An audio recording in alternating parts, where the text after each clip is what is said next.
Olá, alunos do 8º ano, eu sou a professora Jaqueline e nós vamos falar sobre pontuação.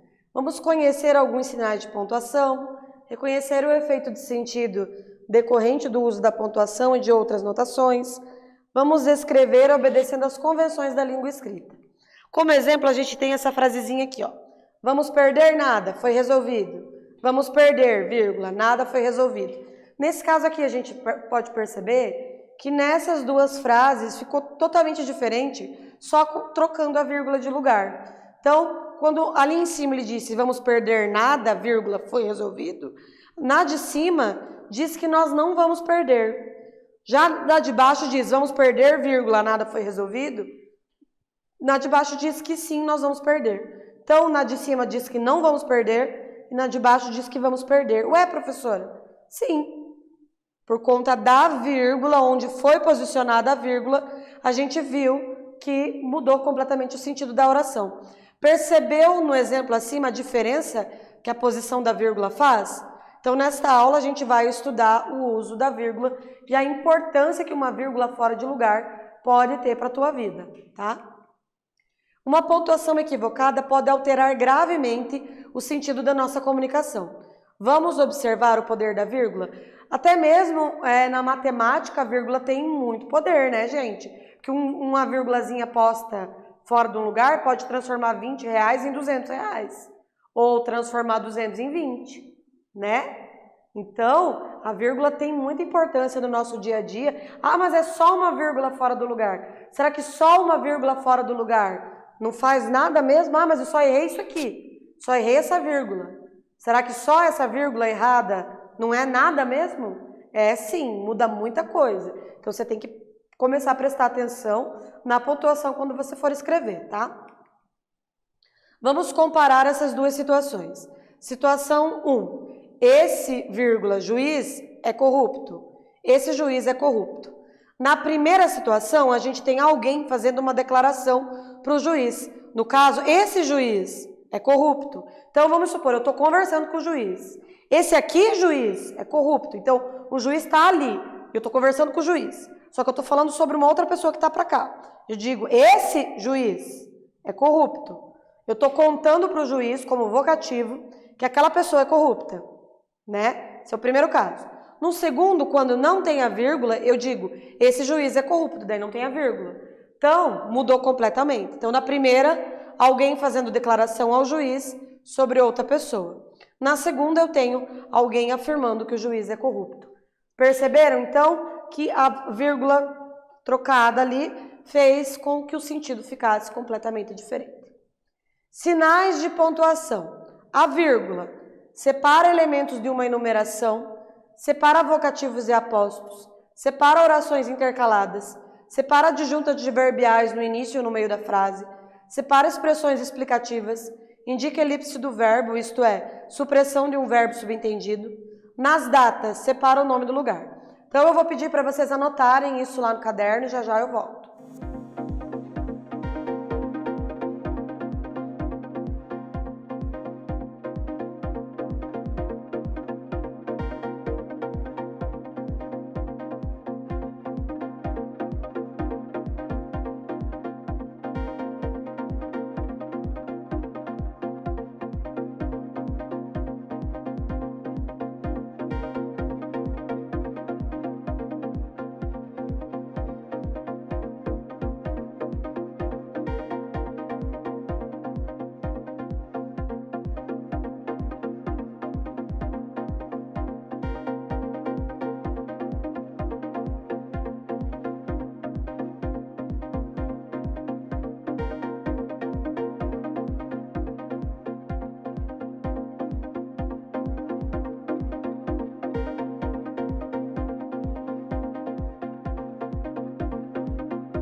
Conseguiram anotar? Então vamos ver aqui, ó. Os elementos de uma enumeração, isso aí você já aprendeu faz tempo, né? Vocativo e aposto é como aqui, ó. O juiz aqui é um vocativo. O aposto é uma explicação.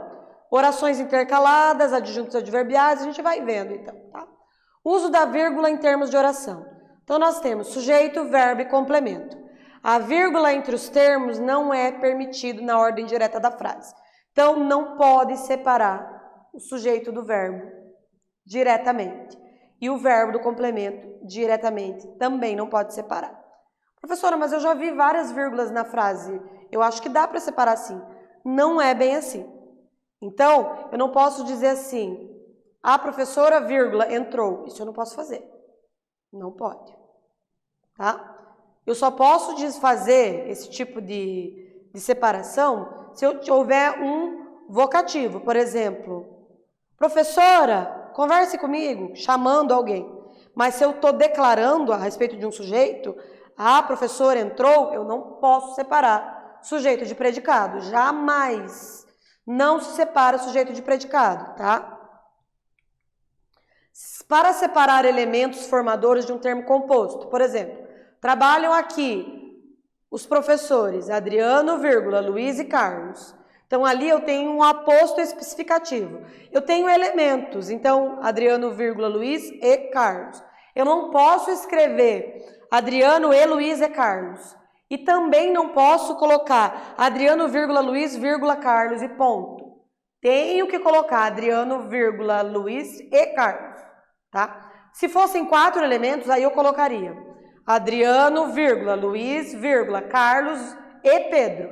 Aí sim, tá? O último item da lista sempre leva E. Os outros itens levam vírgula. Nossos alunos farão vestibulares na UEPG, vírgula, o EM e o EL.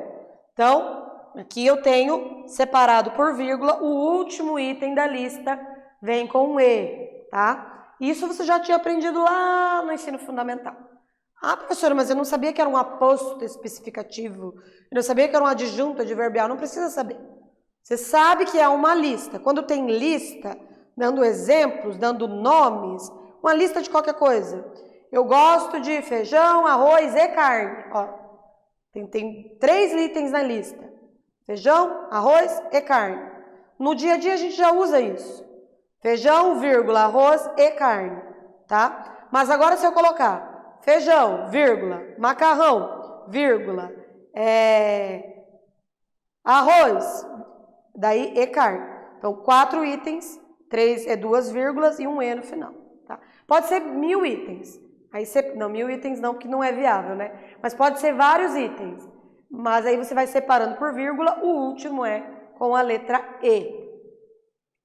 Para isolar o aposto explicativo, o FPR, vírgula, a mais antiga universidade do país, é pública.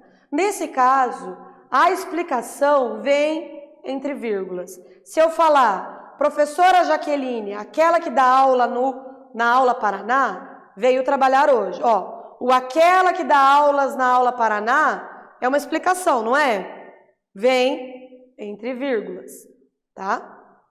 Mariana, a professora de português, está trabalhando. Um aposto explicativo. Jaqueline, a professora de português, está na sala. É uma explicação que veio entre vírgulas. Por ser uma explicação à parte, ela é chamada de aposto e por isso ela vem separada por vírgulas, tá? Então, o aposto e o vocativo sempre vêm entre vírgulas. O vocativo é aquele do juiz. Posso dar outro exemplo agora. Eu queria te dizer, querido aluno, que você estude bastante. Quando eu disse querido aluno, eu fiz um vocativo, ou seja, uma invocação. Eu falei diretamente com o aluno. Eu chamei o aluno. Ó, queria te dizer, vírgula, querido aluno, vírgula, que você estude bastante. Fiz um chamamento, uma invocação. Aqui, ó, o vocativo. Pessoal, vírgula, entreguem as redações. Venham aqui, vírgula, meus caros alunos. O vocativo, então, vem sempre separado por vírgula. Esse truque aqui, o truque de não separar sujeito e predicado com vírgula e sempre separar aposto e vocativo, vai te matar metade das dúvidas da vírgula, tá? Aposto e vocativo sempre se separa por vírgula. Se você perceber que a explicação não participa da oração, mas é uma explicaçãozinha a mais do que tem ali, você coloca a vírgula que não erra, tá? Se você percebe que o verbo está muito longe do sujeito, não é que o verbo está perto do sujeito, não é para pôr vírgula, tá? Então, no vocativo, eu uso também a vírgula. O que é o vocativo, pessoal? Quando eu invoco, quando eu chamo uma outra pessoa. Pessoal, presta atenção em mim. Ó, pessoal, eu chamei vocês. Pessoal, não invoquei? Não chamei? É uma invocação. Não é uma invocação do mal, não, gente. É uma invocação. Essa invocação, eu chamei você para prestar atenção em mim. Para isolar as expressões explicativas, por exemplo, depois de amanhã, isto é, sábado, estarei aqui. Então, se você percebeu que é explicação demais, essa explicação vem entre vírgulas, tá? Se você fez tirou uma coisinha à parte para explicar, bota uma vírgula, que vai ter vírgula sim, tá? Isto é, amanhã, aí é entre vírgula. No dia do meu pagamento, isto é, amanhã, mentira que não é meu pagamento amanhã, mas isto é, o dia da minha folga, isto é, sábado, ó, entre vírgulas, tá? Exemplo, amanhã, exemplo, isto é, tudo isso vem entre vírgulas, tá? O que você tem que perceber? Aquilo que você vai falar, aquilo que você está falando, ele é a mais, você vai inserir uma informação a mais do que você já ia falar, vem entre vírgulas, tá? Então, uma expressão explicativa. Venha rápido, vírgula, ou melhor, agora, falar comigo. Então, a explicação a mais que você está dando, ela vai vir entre vírgulas. Por que você fala entre vírgulas, professora? Aqui, ó, uma vírgula, outra vírgula, entre vírgulas. Entenderam? Vírgula, vírgula, entre vírgulas. Tá? Diferente de eu só dizer vírgula. Porque, por exemplo, quando eu digo a lista, né? A lista é vírgula, vírgula, vírgula e, né? O aposto é entre vírgulas. Como assim? Lá na lista eu coloco um item, vírgula, outro item, vírgula, no último tem e. No aposto e no vocativo e no item explicativo, eu uso entre vírgulas, ou seja, coloco uma vírgula, coloco o item explicativo, ou o aposto, ou o vocativo, fecha a vírgula. Tem que ter assim, tá? É entre vírgulas. Para indicar elipses. O que é uma elipse? É quando eu faço a supressão de um item. Eu sei que ele existe, mas eu tiro ele de lá. A pessoa que está lendo, ela percebe a existência dele. Só que eu não preciso citar ele de novo. Eu escondo ele. Ele existe, só que ele fica escondidinho. Ele está escondido, como se numa cápsula. Fiz o curso de letras. Ele fez o curso de história. Ele o quê? Ele de história. Ele o quê? Fez o curso. Mas eu não preciso escrever. Sou operariano. Ponto e vírgula. Você, vírgula. Coxa branca. Operariano é que torce pro operário. Nem sei se existe esse time ainda. Desculpa para quem for torcedor desse time, porque eu não conheço nada de futebol, tá, gente? Você, vírgula, coxa branca. Coxa branca eu sei que é quem torce pro Coritiba, né? Para separar nas datas o lugar, nos endereços o número. Por exemplo, Curitiba, vírgula, 21 de abril de 2021. Então, no cabeçalho que a gente fazia, que você faz na escola, já é separada a cidade, vírgula, a data, né? Rua Andorinha, vírgula, 125, tá? Então, aqui eu gostaria que vocês anotassem no caderno de vocês como que a gente vai separar por vírgulas o aposto. Anota lá no caderno e já já nós voltamos.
Vamos seguir então com a nossa atividade?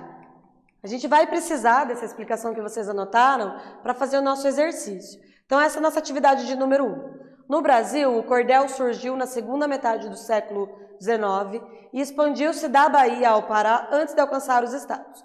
Você vai copiar no seu caderno o trecho acima e vai pontuar adequadamente. Vai colocar ponto, vai colocar vírgula. Depois explique a função dos pontos em cada trecho. Faz lá no teu caderno, já já eu volto.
E aí, conseguiu pontuar? Vamos ver como é que ficou? No Brasil, vírgula, o cordel surgiu. Ó, no Brasil, local, separou. O cordel surgiu na segunda metade do século XIX e expandiu-se da Bahia ao Pará, vírgula, antes de alcançar outros estados, ponto. No trecho, as vírgulas separam os adjuntos adverbiais e o ponto encerra a oração, tá? Atividade de mão na massa, então. Vamos colocar em prática o nosso conhecimento? Vocês vão acessar esse link do Kahoot, vai colocar o número do PIN que está no link, escrever o seu nome, aguardar o jogo iniciar, vai ler as perguntas com atenção e marcar as respostas corretas. Acesse o link lá e já já eu volto.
E aí, conseguiram acessar o link? Espero que sim.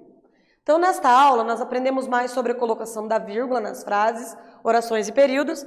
Vimos também como a utilização ou não dos sinais de pontuação alteram o sentido no nosso discurso. Eu espero que vocês tenham gostado e até a próxima!